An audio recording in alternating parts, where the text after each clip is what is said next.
প্রিয় বন্ধুরা আসসালামু আলাইকুম। গণপ্রজাতন্ত্রী বাংলাদেশ সরকার প্রাণী সম্পদ অধিদপ্তরে বিশাল একটি সরকারি চাকরির নিয়োগ বিজ্ঞপ্তি প্রকাশ করা হয়েছে। এখানে 17 এপ্রিল 2024 তারিখে নতুন সার্কুলারটি প্রকাশ করা হয়েছে। এখানে দেখেন প্রাণী সম্পদ অধিদপ্তরে 1 থেকে শুরু করে এখানে যদি নিচের দিকে আসি সর্বমোট পদসংখ্যা দেওয়া আছে 13টা। আর এই 13টা ক্যাটাগরি পোস্টে পদসংখ্যা দেওয়া আছে সর্বমোট 638 জন। 638 জন লোক নিয়োগ করা হবে 13টা ক্যাটাগরি পোস্টে। এখানে অসংখ্য পদ দেওয়া আছে।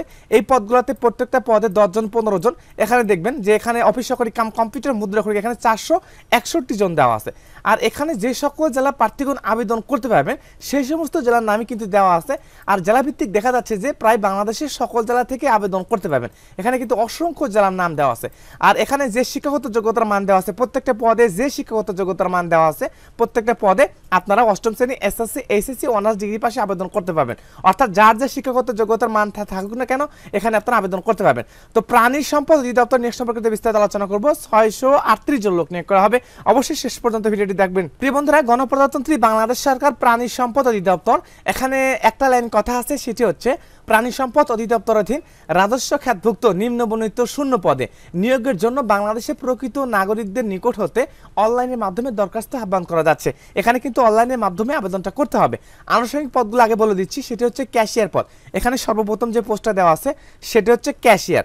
ক্যাশিয়ার পদে 54 জন লোক নিয়োগ করা হবে। ক্যাশিয়ার পদে 54 জন লোক নিয়োগ করা হবে। 16তম গেটে আপনাকে বেতন দেওয়া হবে 22,490 টাকা। দেওয়া আছে যে উচ্চ মাধ্যমিক সার্টিফিকেট অর্থাৎ ইন্টারমিডিয়েট পাস করে আবেদন করা যাবে। ক্যাশিয়ার পোস্টে ইন্টারমিডিয়েট পাস থাকা লাগবে। কোনো স্বীকৃত শিক্ষা বোর্ড হইতে ন্যূনতম উচ্চ মাধ্যমিক সার্টিফিকেট পাস করলে আবেদন করা যাবে। তো তারপরে আসেন, তারপরে এখানে সর্বোচ্চ লোক নিয়োগ করা হবে। এখানে দেওয়া আছে পদের নাম অফিস সহকারী কাম কম্পিউটার মুদ্রাক্ষরিক। পদের নাম দেওয়া আছে অফিস সহকারী কাম কম্পিউটার মুদ্রাক্ষরিক। এখানে 16তম গেটে আপনাকে বেতনটা দেওয়া হবে 9,300 থেকে 22,490 টাকা বেতনটা পড়বে। দেখেন অফিস সহকারী কাম কম্পিউটার মুদ্রাক্ষরিক পদের ক্ষেত্রে 461 জন লোক নিয়োগ করা হবে। এখানেও কিন্তু উচ্চ মাধ্যমিক পাস দেওয়া আছে অর্থাৎ ইন্টারমিডিয়েট পাশে আবেদন করা যাবে। কোনো স্বীকৃত বোর্ড হতে অর্থাৎ যে কোনো বোর্ড থেকে শুধুমাত্র ইন্টারমিডিয়েট পাস থাকা লাগবে। দ্বিতীয় বিভাগে ইন্টারমিডিয়েট পাস করলে উচ্চ মাধ্যমিক পাস করলে আবেদন করতে পারবেন। কম্পিউটার পদের ক্ষেত্রে অবশ্যই কম্পিউটার জানা আবশ্যক। এখানে দেওয়া আছে যে 20 শব্দ, ইংরেজিতে 20 শব্দ, বাংলাতে 20 শব্দ গতিসম্পন্ন থাকতে হবে। তারপর দেওয়া আছে ল্যাবরেটরি টেকনিশিয়ান। এখানে 39 জন লোক নিয়োগ করা হবে। বিজ্ঞান বিভাগে যাদের উচ্চ মাধ্যমিক পাস রয়েছে তারাই আবেদন করতে পারবেন। তারপরে এখানে দেওয়া আছে স্টোর কিপার। স্টোর কিপারের জন্য 4 জন লোক নিয়োগ করা হবে। এখানেও ইন্টারমিডিয়েট উচ্চ মাধ্যমিক পাস করলে আবেদন করতে পারবেন। তারপরে দেওয়া সহকারী স্টোর কিপার। এখানে 4 জন লোক নিয়োগ করা হবে। এখানে উচ্চ মাধ্যমিক পাস করলে আবেদন করতে পারবেন। দেখেন ড্রাইভার দেওয়া আছে। ড্রাইভার পদে 49 জন লোক নিয়োগ করা হবে। এখানে জুনিয়র স্কুল সার্টিফিকেট অর্থাৎ যাদের অষ্টম শ্রেণী পাস রয়েছে তারা সকলেই আবেদন করতে পারবেন। ড্রাইভার ট্র্যাক্টর দেওয়া আছে। এখানে 5 জন লোক নিয়োগ করা হবে। কোনো স্বীকৃত শিক্ষা বোর্ড হইতে ন্যূনতম জুনিয়র স্কুল সার্টিফিকেট অর্থাৎ অষ্টম শ্রেণী পাস করলে আবেদন করা যাবে। তারপরে দেওয়া আছে মিল্ক ভ্যান ড্রাইভার। এখানে 2 জন লোক নিয়োগ করা হবে। তারপর দেওয়া আছে ট্রাক ড্রাইভার। এখানে 6 জন লোক নিয়োগ করা হবে। অষ্টম শ্রেণী পাস দেওয়া আছে। তারপর দেওয়া আছে ড্রাইভার ট্রলি। এখানে 4 জন লোক নিয়োগ করা হবে। অষ্টম শ্রেণী পাস দেওয়া আছে। ড্রাইভার দেওয়া আছে লরি। এখানে 4 জন লোক নিয়োগ করা হবে। অষ্টম শ্রেণী পাস দেওয়া আছে। তারপর দেওয়া আছে পিক আপ ড্রাইভার। এখানে 2 জন লোক নিয়োগ করা হবে। এখানে জুনিয়র স্কুল সার্টিফিকেট পাস করলে আবেদন করা যাবে। ড্রাইভার পোস্টে আবার দেওয়া আছে পাম্প ড্রাইভার, পাম্প চালক। এখানে 4 জন লোক নিয়োগ করা হবে।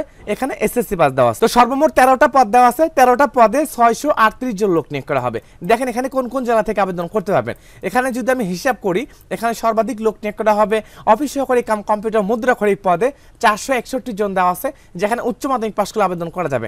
এখানে যেহেতু জেলার নাম দেওয়া আছে কোন কোন জেলা থেকে আবেদন করতে পারবেন সেই সমস্ত জেলা, সেটি হচ্ছে ঢাকা, গাজীপুর, মানিকগঞ্জ, মুন্সিগঞ্জ, নারায়ণগঞ্জ, নরসিংদী, টাঙ্গাইল, ফরিদপুর, মাদারীপুর, শরীয়তপুর, গোপালগঞ্জ, রাজবাড়ী, কিশোরগঞ্জ, ময়মনসিংহ, জামালপুর, শেরপুর, নেত্রকোনা, চট্টগ্রাম, কক্সবাজার, কুমিল্লা, ব্রাহ্মণবাড়িয়া, চাঁদপুর, নোয়াখালী, ফেনী, লক্ষ্মীপুর, সিলেট, মৌলভীবাজার, হবিগঞ্জ, সুনামগঞ্জ, রাজশাহী, চাঁপাইনবাবগঞ্জ, নওগাঁ, পাবনা, সিরাজগঞ্জ, বগুড়া, জয়পুরহাট, নাটোর, রংপুর, গাইবান্ধা, কুড়িগ্রাম, লালমনিরহাট, পঞ্চগড়, নীলফামারী, ঠাকুরগাঁও, দিনাজপুর, যশোর, চুয়াডাঙ্গা, কুষ্টিয়া, খুলনা, মাগুরা, নড়াইল, মেহেরপুর, বাগেরহাট, ঝিনাইদহ, সাতক্ষীরা, বরিশাল, ভোলা, ঝালকাঠি, পটুয়াখালী, পিরোজপুর ও বরগুনা। তো এই সমস্ত জেলায় কিন্তু এই যে অফিস সহকারী কাম কম্পিউটার মুদ্রাক্ষরিক এই পদের ক্ষেত্রে আবেদনটা করতে পারবেন। তারপরে দেওয়া আছে ক্যাশিয়ার পোস্টে 54 জন লোক নিয়োগ করা হবে। এখানে ইন্টারমিডিয়েট পাস দেওয়া আছে। ঢাকা, গাজীপুর, মানিকগঞ্জ, মুন্সিগঞ্জ, নারায়ণগঞ্জ, নরসিংদী, টাঙ্গাইল, ফরিদপুর, মাদারীপুর, শরীয়তপুর, গোপালগঞ্জ, রাজবাড়ী, কিশোরগঞ্জ, ময়মনসিংহ, ময়মনসিংহ, জামালপুর, শেরপুর, নেত্রকোনা, চট্টগ্রাম, কক্সবাজার, কুমিল্লা, ব্রাহ্মণবাড়িয়া, চাঁদপুর, নোয়াখালী, ফেনী, লক্ষ্মীপুর, সিলেট, মৌলভীবাজার, হবিগঞ্জ, সুনামগঞ্জ, রাজশাহী, চাঁপাইনবাবগঞ্জ, নওগাঁ, পাবনা, সিরাজগঞ্জ, বগুড়া, জয়পুরহাট, রংপুর, গাইবান্ধা, কুড়িগ্রাম, লালমনিরহাট, পঞ্চগড়, নীলফামারী, ঠাকুরগাঁও, দিনাজপুর, যশোর, চুয়াডাঙ্গা, কুষ্টিয়া, খুলনা, মাগুরা, নড়াইল, মেহেরপুর, বাগেরহাট, ঝিনাইদহ, সাতক্ষীরা, বরিশাল, ভোলা, ঝালকাঠি, পটুয়াখালী, পিরোজপুর ও বরগুনা। তো এই সমস্ত জেলায় ক্যাশিয়ার পদে আবেদন করতে পারবেন। তারপরে কিন্তু আরও পদ দেওয়া আছে, এই পদের ক্ষেত্রে এই পদগুলোর থেকে যে সকল জেলা প্রার্থীগণ আবেদন করতে পারবেন আমি সার্কুলার লিঙ্কটা ফের ডিসক্রিপশন বোর্ডে দিয়ে দেবো, ওখান থেকে সংগ্রহ করে আবেদন করতে পারবেন। অর্থাৎ প্রাণী সম্পদ অধিদপ্তরে, প্রাণী সম্পদ অধিদপ্তরে এখানে আপনারা দেখবেন যে প্রাণী সম্পদের ওয়েবসাইটে কিন্তু যে প্রাণী সম্পদ অধিদপ্তর দেওয়া আছে, ওয়েবসাইটে নোটিশ বোর্ডে কিন্তু এই সার্কুলারটা দেওয়া আছে। নোটিশ বোর্ডে দেখবেন প্রথম যে নিয়োগ বিজ্ঞপ্তি, এখানে প্রথম যে নোটিশ বোর্ডে প্রথম যে আপনার বন্ধুরা প্রাণী সম্পদ অধিদপ্তরে এই সার্কুলারে আপনাকে অনলাইনের মাধ্যমে আবেদন করতে হবে, যেখানে 18 এপ্রিল থেকে আবেদনপত্র শুরু হবে। 18 এপ্রিল থেকে 19 মে পর্যন্ত, 19 মে রাত 12টা পর্যন্ত ফুল ফি একটা মাস সময় পাবেন এখানে আবেদন করার ক্ষেত্রে। এখানে dls.gov.bd, তো এই ওয়েবসাইটে যে আপনার সম্পূর্ণ বিস্তারিত দেখে আবেদন করতে পারবেন। তো সরকারি চাকরি হিসেবে এখানে আপনারা আবেদন করতে পারতেছেন বাংলাদেশে প্রায় সকল জেলা থেকে। প্রাণী সম্পদ অধিদপ্তরের বিশাল একটি বিজ্ঞপ্তি, যেখানে 638 জন লোক নিয়োগ করা হবে, এখানে আপনারা আবেদন করতে পারবেন। যাদের নিয়োগ সম্পর্কিত কোনো সমস্যা থাকবে অবশ্যই কমেন্টের মাধ্যমে জানাবেন, আমি অ্যান্সার দেওয়ার চেষ্টা করব। তো এই সার্কুলার পর্যন্ত হাজির হবো কোনো নতুন সরকারি চাকরি নিয়ে বিজ্ঞপ্তি নিয়ে। সে পর্যন্ত ভালো থাকবেন, সুস্থ থাকবেন। আসসালামু আলাইকুম।